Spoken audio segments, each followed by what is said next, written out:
পিতা আব্দুল মজিদ ঢলা বেলুনি থালা ঢলা।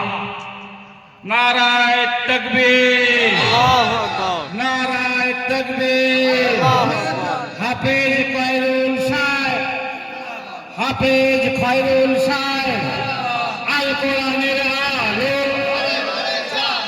আল কোরআনের আলো, আল কোরআনের আলো। এদিকে সরে এসে একটু সবাই মিলে হাত ধরে সবাই মিলে সভাপতি কিছু করে নাই ওদের একটু আমি দেখে গেছি। হ্যাঁ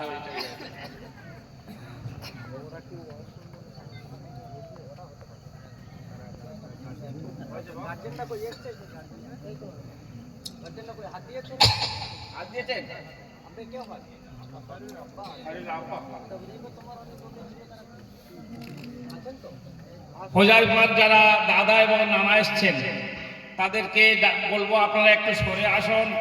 এই বাচ্চাটা আমাদেরকে এখানে 5টা বৎসর পরে আজ কোরআনে হাফেজ হয়েছে। এনার আব্বা পিতা মোহাম্মদ আব্দুল গাফফার মোল্লা সাহেব, তিনি আমাদের এই মসজিদের ইমাম। নারায়ে তাকবীর, নারায়ে তাকবীর। হাফেজ হুজাইফা মোল্লা, হাফেজ হুজাইফা মোল্লা আল কোরআনের আলো,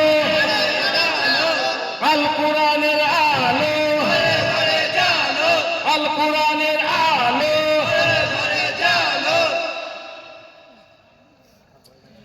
এই বাচ্চাদের দুটো বাচ্চাদের জামা কাপড় এবং পাগড়ি সব কিছু দিয়ে যে দাদারা সাহায্য করেছেন, তার মধ্যে প্রথম হচ্ছেন মুর্শিদ মল্লিক এবং নুরুদ্দিন শেখ, এবং নুরুদ্দিন শেখ, মুস্তাক মল্লিক হকরডাঙ্গা।